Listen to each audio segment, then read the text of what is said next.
นิ้วกราบนบนอบน้อมยังพระติรัตนแก้วเจ้าตั้งสามประการ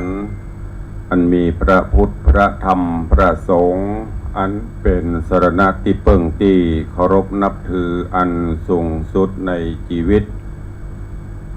กราบคารวะแตบไตรไวสาปาลมีธรรมพระมหาเถรานุเถระเจ้าคณะพระสังฆาธิการภิกขุสงฆ์สามเณรจุตนจุองค์โดยความเคารพขอเจริญสุขเจริญปอนปออกไม่ออกศรัทธานาบุญพุทธศาสนิกชนติ่นจองห้องวัดจุหนุ่มเท่าใจยิงก็ขอน้อมต้อนรับทุกท่านเข้าสู่รายการมรดกธรรมกำเมืองและสารธรรมกำเมืองทางสถานีวิทยุกระจายเสียงพระพุทธศาสนาแห่งชาติและสังคมคลื่นเพื่อการศึกษาพระพุทธศาสนาและวัฒนธรรมคลื่นพระพุทธศาสนาและจริยธรรมส่งสัญญาณออกอากาศจากสถานีวิทยุวัดฝ่ายหินตำบลสุเทพอำเภอเมืองจังหวัดเชียงใหม่ในระบบคลื่นความถี่ FM 104.50 เมกะเฮิรตซ์สถานีวิทยุคลื่นพระพุทธศาสนาและจริยธรรมในความอุปถัมภ์ของมูลนิธิพระบรมธาตุเจ้าดอยสุเทพส่งสัญญาณกระจายเสียงในระบบคลื่นความถี่ FM 96.0 เมกะเฮิรตซ์ตลอดจนต่างสถานีวิทยุชุมชนต่างๆที่ต่างท่านผู้อำนวยการสถานีได้ลิงก์สัญญาณนี้ออกอากาศให้ญาติโยมทั้งหลายได้สดับรับฟังกันพร้อมกันนี้ก็ขอยกมือ10 นิ้วกราบถวายการต้อนรับและเจริญพรต้อนรับครูบาอาจารย์ท่านเจ้าพระเจ้าประสงค์องค์เนนตลอดจนสาธุชนญาติโยมทุกท่านที่ได้เข้ามาติดตามมาส่องมากอยมาพอต่างหน้าจอ Facebook ไลฟ์การไลฟ์สดของต่างสถานีมรดกธรรมวัดวังสิงห์คำต่าง Facebook ไลฟ์ของธรรมะคลายเครียด Facebook ไลฟ์ของวัดฝ่ายหิน Facebook ไลฟ์ของ104ธรรมะคลายเครียด Facebook ไลฟ์ของท่านอาจารย์พระครูสมุวิสุวัฒน์วรกิจโจ Facebook ไลฟ์ของธรรมะภาคเหนือFacebook ไลฟ์ของแสงธรรมส่องใจและหน้าจอ Facebook ไลฟ์ของญาติธรรมทุกท่านรายการนี้ดำเนินโดยกล่าวกับผมอาตมภาพพระครูวิสิทธิ์ศรีลาภรณ์เจ้าคณะตำบลป่าแดดเจ้าอาวาสวัดวังสิงห์คำตำบลป่าแดดอำเภอเมืองเชียงใหม่จังหวัดเชียงใหม่เป็นผู้ดำเนินรายการจะได้นำเอาเสียงธรรมะพื้นบ้านล้านนารักษาหิตหอยรักษาภาษาถิ่นมาเทศนาอุจากับทุกท่านก็ต้องขอประทานอภัยสู่มาอภัยกับทุกท่านเนอะห่างหายไปเมินนักเกเป็นอาทิตย์โดยเหตุก็คือบางครั้งสถานีเพิ่นมีการถ่ายทอดสดอย่างวัน2 วันก่อนก็มีการถ่ายทอดสดงานทำบุญอายุหลวงพ่อเจ้าคณะอำเภอฝางวันนี้ก็ยังมีอยู่ประกอบกับในด้านสุขภาพร่างกายก็บ่ค่อยจะเอื้ออำนวยศาสนกิจก็มีนักบางเตื้อก็มีตั้งแต่เจ้าก็เลยทำให้บ่ได้มาพบมาปะกับญาติโยมศรัทธานับตั้งแต่ทำเรื่องกำพระมาดำอวสานลงวันนี้ก็นึกว่าบ่ได้จัดได้กะตุลุงตื่นจะเมื่อตี 4ปลายละก็สแตนบายไว้ท่านอาจารย์พระครูสมุวิศวัตรก็มีภารกิจศาสนกิจนักทว่าเพิ่นก็ไปเมืองฝางกำลังจะเข้ามาปิดคอมพอดี พ ฟังทางวิทยุก็ท่านอาจารย์มหาสมชาติออกก็นึกว่าวันนี้ท่านอาจารย์เพิ่นท่านจะบลิงเพราะว่าต้องรอสัญญาณจากทางแม่ข่ายทีนี้ก็จะเปิดเครื่องสแตนบายถ้าเปิ้นสแตนบายเปิ้นเชื่อมสัญญาณก็ได้ออกแม้กระทั่งทาง Facebook ไลฟ์ก็เช่นเดียวกันถ้าท่านอาจารย์พระครูสมุวิศวัตรบ่เข้ามาคุมบ่เข้ามาดูแลเทคนิคตุลุงก็เปิดประจ้าง มีแต่ปิดคอมเปิดคอมอย่างเดียวนอกนั้นก็เปิ้นจัดการหมดควบคุมทั้งแสงสีเสียงดูแลหมดต้องขอกราบขอบพระคุณโดยและขอบคุณทุกท่านที่เป็นห่วงเป็นหามติดตามทำข่าวตุลุงไปที่ไหน ยังบ่ได้ยินเทศยังบ่ออกอากาศบ่สบายกะยังสบายดียังไม่มีอะไรเกิดขึ้นแต่โดยภารกิจศาสนกิจต่างๆโอ้ยินดีต้อนรับกราบถวายการต้อนรับวันนี้ทางหน้าจอ Facebook ไลฟ์ไหลกันเข้ามาโล สมกับที่ขึ้นฮอดขึ้นเติงหากันเนาะบละบลืมกันวันนี้นับตั้งแต่โยมปีชิดชบาติดตามอยู่ตลอด2เฟซถามตุลุงไปไหนหายแซบ มาละเด้อวันนี้มาละกราบไหว้ศาลเจ้าเจริญพรต้อนรับกันเลยเนาะ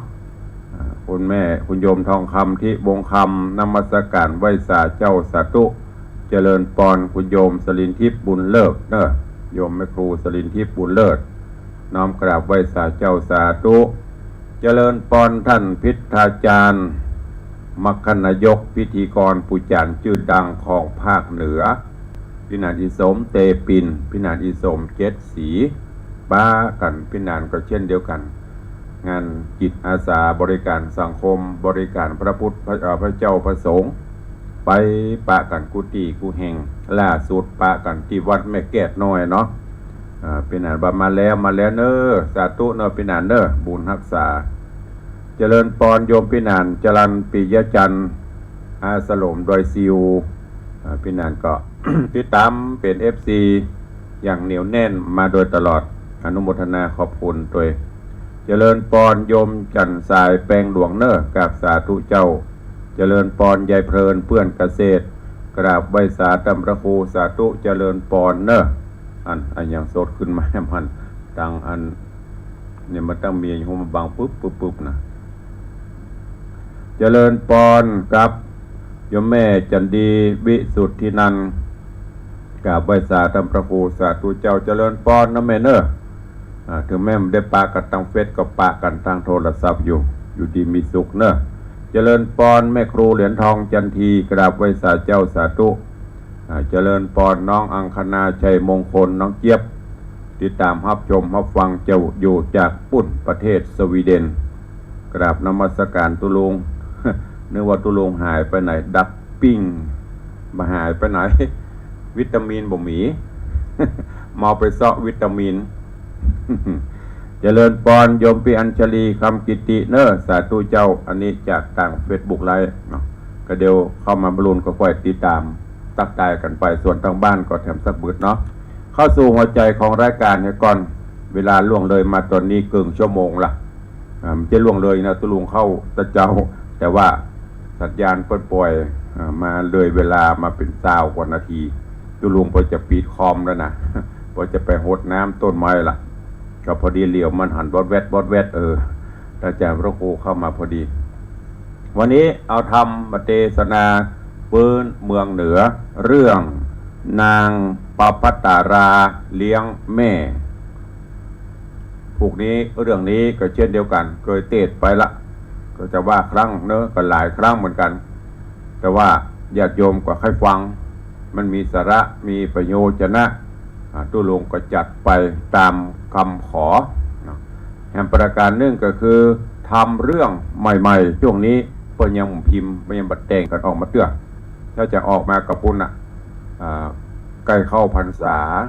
จะมีทำเรื่องใหม่ปีละเรื่อง2 เรื่องนอกนั้นก็จะเป็นทำเรื่องที่เขาเคยเทศสลับซับเปลี่ยนกันไปบางเตื้อก็ครูบาอาจารย์รูปอื่นตนอื่นเพิ่นเทศบางเตื้อก็ตุลุงเทศซ้ำบางเตื้อก็เพิ่นซ้ำตุลุงสลับกันไปจะเนี้ย ก็เป็นอย่างล้วนแล้วแต่เป็นพระสัทธรรมหลักธรรมคำสอนฟังซ้ำมันเป็นอย่างเพลงเป็นบอกอยากฟังซ้ำคะแนนว่าฟังซ้ำหลายๆเตื้อเราจะได้หูตอนไหนแต่บางครั้งไม่ได้ฟังสักคำเรามาฟังซ้ำเราก็จะได้หูเรื่องราวที่สำคัญก็คือจะฟังกี่เตื้อกี่ครั้งก็ตามต้องเก็บต้องแกะต้องกรไกเอาสาระเอาแก่นสารไปคิดพิจารณาและก็นำไปประพฤติปฏิบัติใจในการดำเนินชีวิตประจำวันนี่คือหัวใจนี่คือหลักของการฟังหลักของที่ตุลุงและครูบาอาจารย์นำมาเสนอจะว่าโอ้ตุลุงเต้นม้วนอินดูเจ้านั่นอย่างเพื่อพออีเกนะอินดูเจ้านั่นอินดูเจ้านี้เป็นเรื่องเล่าเป็นฉาก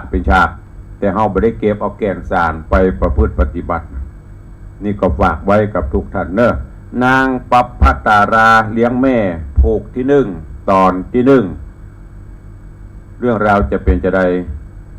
เจริญปอนเจิญทุกท่านติดตามรับฟังกันได้ณโอกาสบัดนี้ นะโมตัสสะภะคะวะโตอะระหะโตสัมมาสัมพุทธัสสะ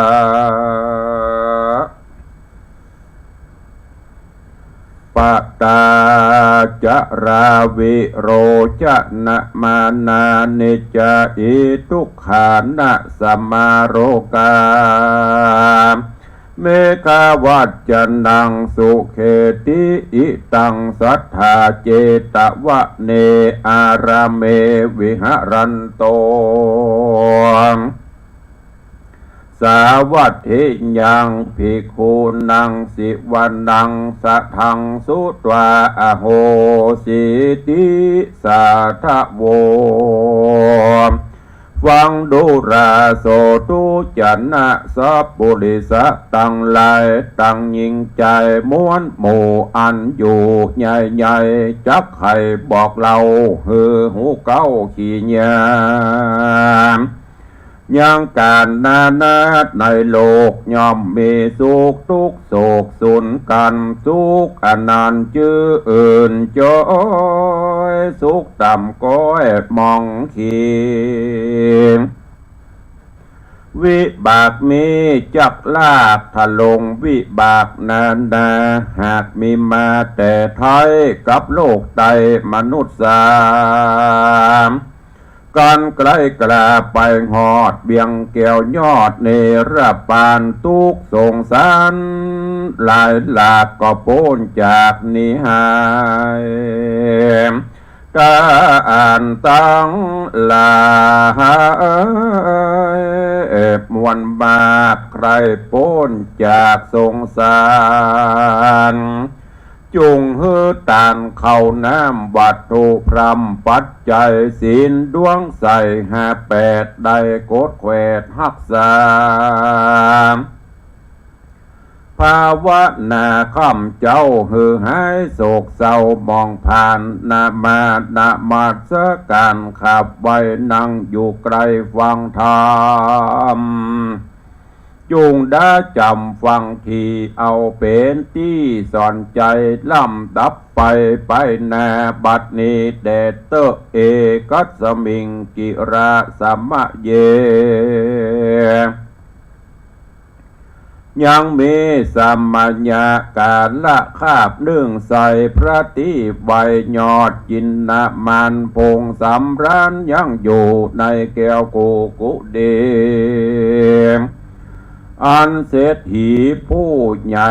มีชื่อไว้ว่าอนัถปิณฑิกัสสะมหาเศรษฐีศรัทธามีมากกว่างได้ก่อสร้างเป็นตานนอกสถานเมืองใหญ่นำกล่าวไว้ว่าสาวัตถี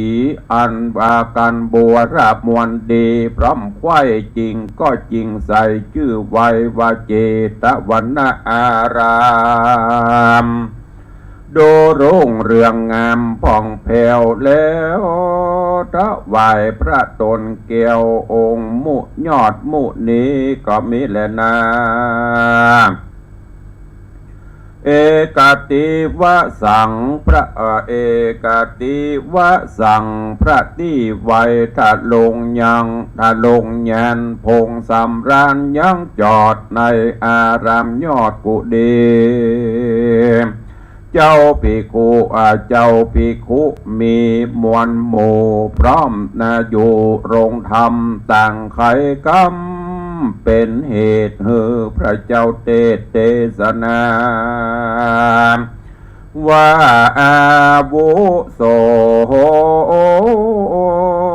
ดูกะลาท่านตั้งหลายเฮ้ยมวลมากขานี้หากมาสังกา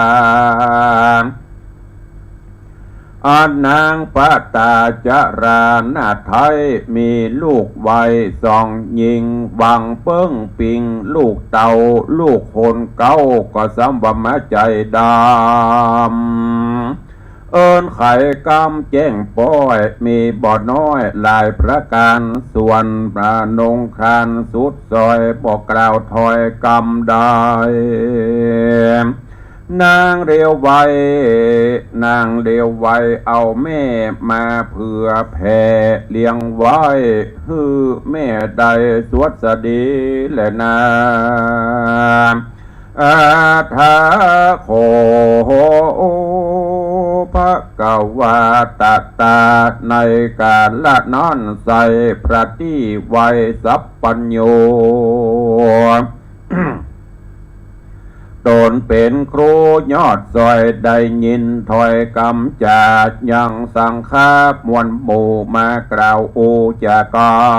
รพระเล่งหันเก้าเหตุจริงกวนเตสนาจริงเสด็จมาบ่จะเพาะนามาสู่ยังที่อยู่โรงธรรมพระองค์คำถึงแล้วก็นั่งเต้นเกี่ยวอาสนะส่วนภิกขุสังฆาหนุ่มเทาหันพระเป็นเจ้าเสด็จมาก็ยังว่าจะเสียงขาดแล้วอภิวาทอัญจุลีดับอยู่เดจุผู้บอกกล่าวอูกรรมใดพระแลไปควายแล้วจริงไขขะอุบเกียวพุทธาว่าพิกขเวดูราภิกขุตั้งหลายม้วนหมู่อันนั่งอยู่แนะนำตั้นเจ้าจากกรรมกล่าวถอยมีมากน้อยสัจจะมีมากน้อยสั่งจาหานเฮามาจวนใส่ก็ลวดยางไว้บ่เจียนจ่าอันจ่าที่นั่นนาเจ้าภิกขุตนสักสวัสดิ์ก็อภิวาททุนสาเล่าแต่เก่ามาสุดไปโดยปาริยายหลายแหล่บ่เว้นเวสกรรมฮือพระองค์คำที่ไว้หูแจ้งไข่ตามเม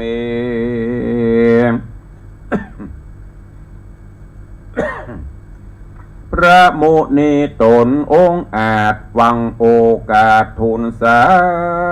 จริงใครจะบอกเราว่าดูราภิกขุเจ้าตั้งหลา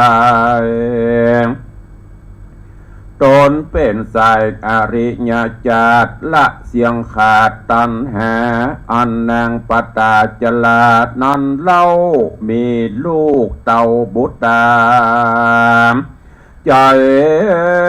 ผาลากระยาปองขนาบเคขานังปริเวตนาข้ามเจ้ายังบอดเต้าปังลังตั้งแต่ก่อนมานับบ่อพรแสนปีกำเฮามีน้องแนวได้เป็นเต้าห่อจันได้เล็งหันและหูนางกลิ่นกรูและบุนางกลิ่นโกบุญนา พระตาจาลาหนอดหน่อยตุกต่ำก้อยมองขี่ย้อนบุตรีในใส่ใจหมาดไม่มัวดำได้ไข่กำเจ้งด่าป๋องคำคามันดาพระพุทธากล่าวแล้วก็ไข่ก็ฮับขาอุบเกลียวบ่เจียนจาเตนันนาเจ้าภิกขุตนฉลาดก็โอกาสทุนสาวาพันเตภกวา ข้าแต่พระพุทธเจ้าตนเป็นปิ่นเกลาติโลกาจารย์อันว่าอติตานิตานแต่ก่อนผู้ข้าบ่ฮอนเกยฟังอาติตั้งไปแจงขอพระแสงเตสนาฮือสังฆามวลหมู่ได้พร่ำโหตามมีเดชเตนาอาทาโคโอภะกวาในการละนอนเราพระพุทธเจ้าตนองค์อาจก็จักจาดนันไกลมานำมาไขกล่าวจี้เฮอแจ้งทีตามมีพระมุนีเป็นเจ้าเอาจริงตั้งเก้าจริงตั้งเก้าเตสนาไขว่าจาเตสนาวาโสปฏิราปฏิราปฏิลาจะ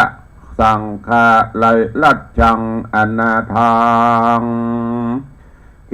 มาทุปันนาดังนี้ภิกขเวดุราภิกขุดังหลายอันเป็นสายอริยญาติเชื่อนักปราชญ์รงญาณแต่เมื่อนั้นทวนนามยังมีต้านเต่าบุญนาตนแก้วบุญนาชื่อพญาโสนาธิบุญเรืองจะบ่อยเมืองกวางใหญ่มีชื่อไว้ว่าลาจาทาเนตบาภูทรยอดซอยยังหนุ่มน้อยวันนาวัยอยู่ห่อใจภาษาดบ่มีนางนาเตวียังสวัสดีข้ามเจ้าบ่โศกเศร้าการใดของเวียงใจใหญ่กว้างโขงเวียงใจใหญ่กว้างเป็นไม้ทะพลยิ่งใจใหญ่น้อยอยู่จืนจ้อยเจยบานเงินคำขานลายแหล่เข้านำแพร่เรือลายจ้างปังปายมีมากมาเกี้ยวหากเรือตราจนปาลาหายขาดจุมมาจุมอุบาทหายโหนหากังวลบ่ได้เหตุเต้าไทยปุรีทะลงธรรมมีผ่องเพวจัดอ่านแล้วสีประการจริงสุขบานจื่นยาวพับไหวดาวราชธานีก็มีหันและนาเนติตังขีญาสังวันนาวิเศษจางห้องเหตุธรรมเทศนานางปตาจะนางปภตาราเลี้ยงแม่ผูกที่หนึ่งตอนที่หนึ่งก็บังโกมสมเร็จสเด็จก็วันนี้ฟังธรรมเทศนานางปภตาราเลี้ยงแม่ก็กำลังเกริ่นนำเข้าสู่เนื้อเรื่องเนอะเวลาก็โวยประแป๊บจะหมดเวลาแหมแล้วก็เอาวอกอีก่อนเนาะเดี๋ยวก้อยท่าติดตามฟังกันไปเนอะในตอนนี้ภิกขุสงฆ์ทั้งหลายกำลัง อาราธนาพระผู้มีพระภาคเจ้าได้นำเอาเรื่องราวในอดีตการได้มาเทศนาเพราะว่าได้ยินหมู่ภิกษุสงฆ์ทั้งหลายโจทนาก่อนที่พระองค์ท่านจะเสด็จมาสู่ถ้ำกลางสงฆ์เพื่อแสดงพระธรรมเทศนาดังเช่นเคยปฏิบัติมาได้ยินพระสงฆ์องค์ข้าเจ้าทั้งหลายที่ประชุมจุ่มนุมกันโอ้จาถึงเรื่องนางปตาจาราพระองค์ก็เลยอันนี้ยังบัดเต่าในอดีตชาติเตื้อจากนั้นก็ตุ่มหิบปากภิกษุสงฆ์ทั้งหลายก็กราบอาราธนาขอฟังเรื่องราวเหล่านี้มาถึงตอนนี้พระผู้มีพระภาคเจ้ากำลังยกเอาเรื่องราวต่างๆขึ้นมากำลังจั่วหัวนำเข้าสู่เนื้อหาสาระก็ติดตามฟังกันไปโดยเวลาอันจำกัดเหลือเวลาแถมน้อยเดียวมาได้ปะกันเมินก็เดียวเทศให้ฟังจนจบก็จะมาได้ได้จากันนะวะรักปนห้องก็ฮักกันไปเมินอยู่กันไปเมินนะรักน้อยๆแต่รักนานๆอย่างสายันสัญญาปนว่านะก็เติงหาตุลุงก็ฟังกันไปหยุดด้วยกันไปเมินนะก็วันนี้พระธรรมเทศนาขอโปร่งวางไว้เต้าอี้ท้ายรายการจะได้เข้าสู่ข่าวสารงานต่างๆคือกับญาติโยมทั้งหลายก่อนที่จะไปพบปะแจ้งข่าวสารก็ขออนุญาตพบปะพี่น้องและก็ FC ทางหน้าจอต่อจากตะกี้เนาะตะกี้ก่อนเข้ารายการตักตายกันมาถึงที่โยมปีอัญชลีคำกิติแล้วก็ตอนนี้ก็มีโยมลักษณะเกตดีสาธุเจ้าเจริญปอนเนอเจริญปอนโยมตู่โยมสุรัตน์เสาคำกราบไหว้สาครับผมสาธุเจริญปอนเจริญปอนโยมสมทรงสิทธิตากราบไหว้สาพระครูเจ้าสาธุเจริญปอนอาจารย์ศรีพรณวงศาเนอสาธุเจริญปอนตัวแล้วก็ถวายการต้อนรับท่านเจ้าทุกปีพระมหาคมสันไวสาเนอปุ่นเปิ่นฟังจากอีสานมุกดาหารตังอุดรตังมุกดาหารตังยำปุ่นตังปุ่นถ้าจะม่วนเนาะ อากาศตังอีสานตังเหนือการเว้าการการภาษาอีพออีเมเหมือนเดียวกันเนาะสาธุเจริญปอนถวายการต้อนรับกันเจ้าด้วยเนอเจริญปอนคุณโยมสุพรรณีกำลังเข้ามาชมนี่เป็นต่างบ้านต่างจองเนาะ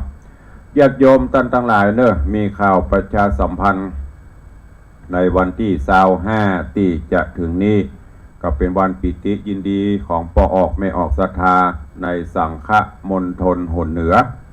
17จังหวัดภาคเหนืออย่างตุลุงเปิ้นจะมีการประทานสัญญบัตรพัดยศถวายพระเจ้าประสงค์เจ้าคณะพระสังฆาธิการที่สร้างคุณงามความดีคุณูปการกับพระพุทธศาสนากับประเทศชาติในหนเหนือเปิ้นจะเดินทางมารับประทานสัญญบัตรมหพัดยศกันโดยมีเจ้าประคุณสมเด็จพระมหาวีระวงศ์เลขานุการเจ้าประคุณสมเด็จพระอริยวงศาคณาจารย์สมเด็จพระสังฆราชปฏิบัติหน้าที่แทนพระสังฆราชมาเป็นประธานการนี้ก็แจ้งข่าวสารงานคือกับญาติโยมศรัทธาเนอะหลายวัดหลายวาที่ทราบข่าวก็คงจะหูจะทราบกันละแต่ละวัดที่เพิ่นได้รับเพิ่นก็คงมีการประชุมแจ้งฮือลูกศิษย์ลูกหาแจ้งฮือศรัทธาญาณบุญทั้งหลายรับหูรับทราบกันไปละก็เชิญทุกท่านเนอะร่วมแสดงมุทิตาสักการะถวายการต้อนรับเจ้าคณะพระสังฆาธิการและร่วมถวายการต้อนรับเจ้าประคุณสมเด็จพระมหาวีระวงศ์เลขานุการผู้ปฏิบัติหน้าที่สมเด็จพระสังฆราชในคราวครั้งนี้ที่วัดพระธาตุเจ้าสีจอมตองเนอะที่นี่ก็มาที่จอมตองถนนสายใต้ห่างดงสันป่าตองจอมตองไปถึงฮอดอย่างนี้จะคราคร่ำไปด้วยรถราเนอะ ก็ขับรถขับรางก็ระมัดระวังแบ่งใจหากันตัวเองไม่ว่าจะเป็นสายเลี่ยงเมืองหรือว่าสายตรงนะรถจะนักในวันที่25นี้ อันนี้เป็นข่าวของคณะสงฆ์แล้วก็วันที่4 เมษายนก็จะมีงานบุญใหญ่เหมือนกันงานฟังเทศ4 ภาคตอนนี้ภาคเหนือเฮาจัดขึ้นที่หอแสดงหอประชุมแสดงสินค้านานาชาติก็จะมีพระเจ้าประสงค์ในภาคเหนือมาร่วมพิธีและญาติโยมศรัทธาเฮาเด้อเพื่อเป็นการเฉลิมฉลองในโอกาสที่องค์พระบาทสมเด็จพระเจ้าอยู่หัวเจริญพระชนมายุ6 รอบ 72 พรรษาคราวก่อนเขาได้ไหว้พระบรมสารีริกธาตุพระอรหันตธาตุกันไปคราวนี้ก็ไปฟังเทศน์ฟังธรรมเด้อตลอดวันก็จะมีการเทศน์การกิจกรรมต่างๆก็แจ้งคือญาติโยมทั้งหลายตัวได้ไปร่วมกันอันนี้เป็นข่าวสารงานบุญของที่ได้นำมาแจ้งให้ทุกท่าน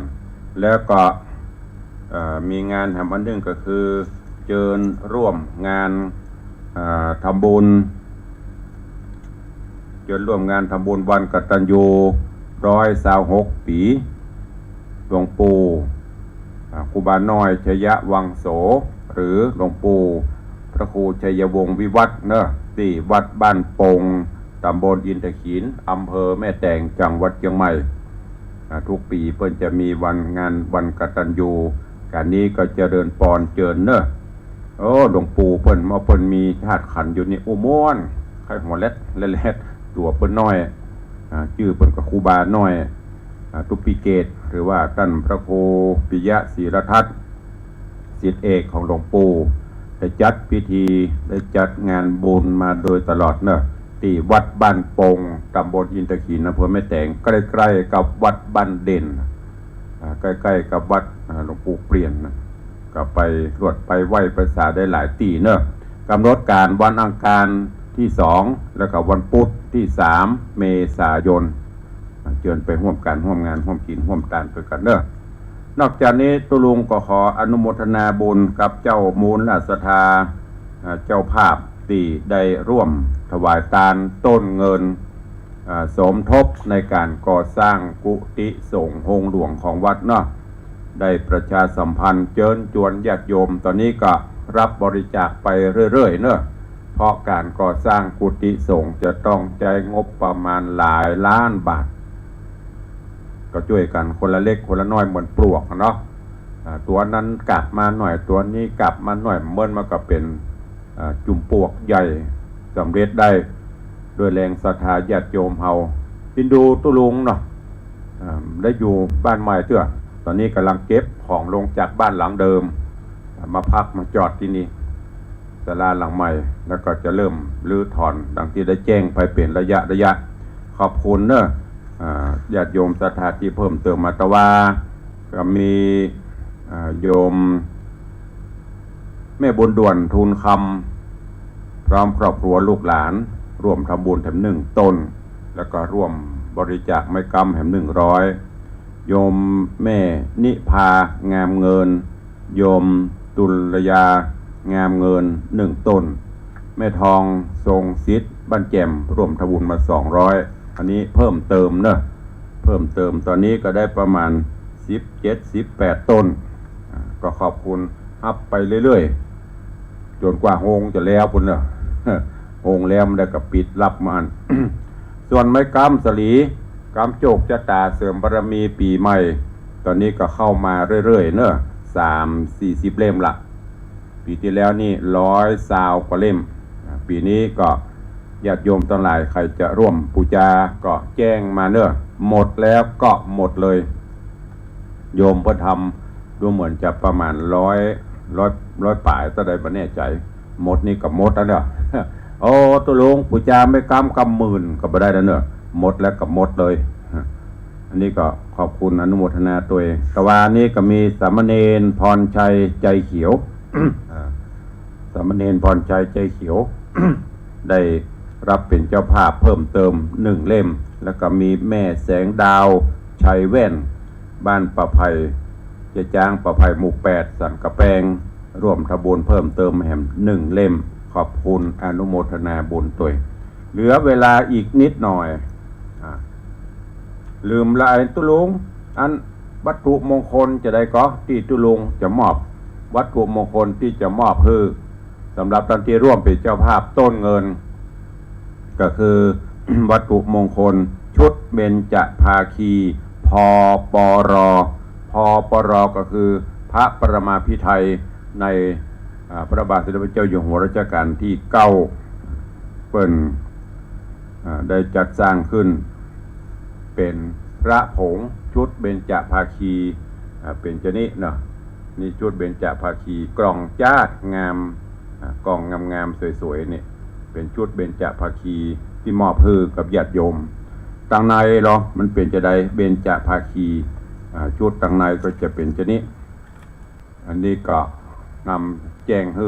ท่านที่ร่วมเป็นเจ้าภาพเนี่ยต่างในจะเป็นชนิดอันนี้คือชุดต่างในมี5องค์ด้วยกันเพราะว่าเบญจหรือว่าปัญจะแปลว่า5มี5องค์ด้วยกันก็จะมีพระรอดพระเลี่ยงพระซุ้มกอพระสมเด็จจึงจัดสร้างที่ระลึกสร้างวิทยาลัยการอาชีพวังไกลกังบนวิไลเขตชะอำบุญนี่เป็นสร้างมาเมื่อพระบาทสมเด็จเจ้าอยู่หัวเฉลิมพระเกียรติ60 ปีก็ได้หลายปีนั่นเนอะนี่นะใครจะร่ำเป็นเจ้าภาพก็รับไป1ต้นต่อ1ชุดก็วันนี้ขอเวลาทดบัตรเจ็บเนาะขึ้น96หมดเวลาขึ้น104ต่อเวลาบัตรเจ็บแถมน้อยใครจะอู้จะจ่าตัวตุลุงเนอะเข้ามาได้โอ้ยมแม่คำน้อยแม่แจมจังซอเข้ามาสาธุเนอะอันซอไตเติ้ลรายการมาฝากพ่องมาได้บอกอายุนะอายุธนาเปลี่ยนซออันเก่าๆที่ซอถึงวันนั้น40,000เมืองยองเปิ้นซอถวายอัดเป็นซอไตเติ้ลรายการก็เดี๋ยวแม่ครูคำน้อยอันทว่างนะอัดมาฮือตัวเนอะซอไตเติ้ลรายการมรดกธรรมกับเมืองสารธรรมกับเมืองของตุลุงในวังบอกอายุตัวเจริญปอนที่ไอ้ตายเนอะปฏิวัติยาสมุทรวันนี้ปัตตานีพ่องผูกโยมแม่ดาหวันคำวังไม่เลี้ยงน้อยไม่เลี้ยงน้ำดื่มบริการทุกอย่างตั้งแต่ไม้จิ้มฟันยันเรือรบก็ได้อย่างไปที่ร้านคำน้อยเนอะ ร้านแม่ดาหวันวังสิงคำนี่ยายเอ้ยโดยซิวเจริญปอนเนอะด้วยอำไพปาลีกำลังเข้ามารับชมสาธุด้วยตั้งบ้านตั้งจองฮัลโหลเข้ามาได้0817836540 0817836540ตั้งบ้านตั้งจองไม่ได้ฟังเมินก็เติงหากันก็จ้า จากที่ไหนสายแรกวันนี้จะเริญปอนมาแล้วครับเมืองแกนพัฒนาสาธุอนุโมทนาเด้อจากเมืองแกนพัฒนาสายต่อไปมีไม่เอ่ยจันคำไปไหนไม่ได้ยินหลายวันแล้วก็เติงหาจันคำเนอะ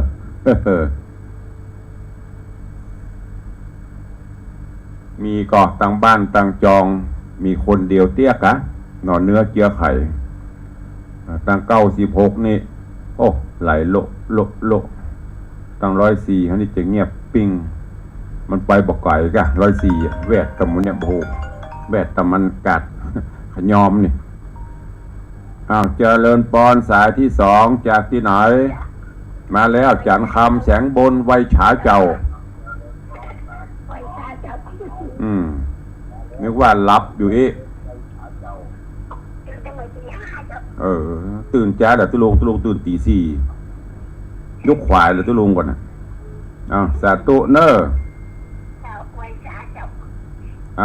แม่สีสังบาน เจริญปอนโอ้ตัดใจอันไม่ค้ำไปแล้วนะเจ้าสาธุเนออนุ เจ้า โมทนาแม่ศรีสังวานพุทธจันทร์ยายเพลินเพื่อนเกษตรเอาสายต่อไป จะอยู่ตัวกันแฮมสัก2 นาที 3 นาที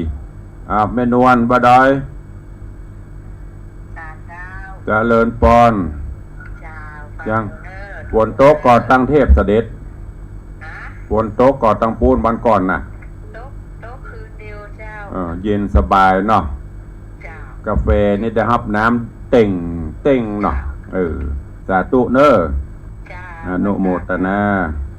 เจริญปอนยมแม่จันดีโอ้หลายวันเนาะได้เสียงหลายวันก็ไม่ก็หมู่เก้านั่นเนาะฟัง ใครจะอู้ตุลุงพ่อกับหมู่เก้านั่นเนาะติดตามแต่อันเนี้ยแฟนวันแท้ได้หรอจันคำจันฟันบ่บ่มีนะฮะ แม่สบายดีสบายดีค่ะนี่พี่ไหนโอ้ไม่ว่ามันจะเข้าบอกแต่ว่ามันจะเข้ามาบอกไปแวะหาแม่กำเนิดอีกนัดอีกแน่แต่ว่าแมลงนี่หรอหมอมันบอกว่าหมอทีจะให้แม่เอาไปส่งบ้านเลยด่ามันบอกว่าโหตัวยังบอกไปเอาของเปิดบ้านปุ้นมันอันตรายข้ามถนนเป็นอย่างนี้เอารถยนต์ไปส่งเข้าวัดเจ้านี่จะโทรถามว่าจะมากี่โมงขอบคุณแล้วไหมมันจะมาแมลงพวกก่อนบ่ายพวกก่อนว่านานมันจะมาบ่ายพวกก่อนมาวันเมื่อไงมันมีงานอย่างหูวันเนี้ยแต่มันจะลอกมาเจ้านะแต่ว่ามีมาหาด้านบ่ายพวกเอาสาธุเนอะออกอากาศอยู่อนุเอาใส่กระติกไว้แล้วก็สาธุอนุโมทนาเนอะเจริญปอนขอบคุณโยมแม่จันดีวิสุทธินันท์เอาทดเวลาบัดเจ็บมาได้5 นาทีละก็มีแต่ FC เก่าๆมีอะไรอย่างก็พ้นห้องก็ FC ที่บละบลืมกันนะ มุมใหม่ๆหายหมดเอาแล้วเนาะพอควรละคนเดียวแอบมีใครถ้ามันโทรเขาโละนี่ก็ยังจะได้ทดเวลาไปแหมหน่อยตังผอ104ไม่มีปัญหาต่อไปแหมชั่วโมงก็ได้เพิ่นบอกมีปัญหาแต่นั่งคนเดียวก็ง่อมหรอกถ้ามันเข้าสายเขาโละกันไปเนี่ยจะม่วนอยู่แต่ทางบ้านในตอนนี้ก็ผ่านมาทางบ้านทางจองมาลีโยมมาลีกำลังเข้ามากับสาธุเจ้าสาธุเจริญปอนเนอขอบพระคุณโยมเพชรหันเปิ้นลงเพชรลงเฟซไปก็กินอันนั้นกินอันนี้เนาะว่าบ่เอามาถวายพ่องสาธุอนุโมทนาบุญขอบคุณทุกท่านเนอทางต่างเฟซบุ๊กไลฟ์และก็ต่างบ้านที่ได้ติดตามรายการมรดกธรรมกำเมืองของตุลุงขอบพระคุณท่านผู้อำนวยการสถานีทุกสถานีเจ้าหน้าที่ช่างเทคนิคทุกท่านที่ได้เอื้อเฟื้ออำนวยความสะดวกในการจัดรายการในวันนี้ขอความสุขสวัสดีจงได้บังเกิดมีกับทุกรูปทุกท่านอยู่ดีมีสุขเจริญไปด้วยอายุวันนะสุขะพละเหมือนกันจุตนจุองค์จุผู้จุคนเนอจัตตารโอธรรมาวัตันติอายุวันโนสุขัง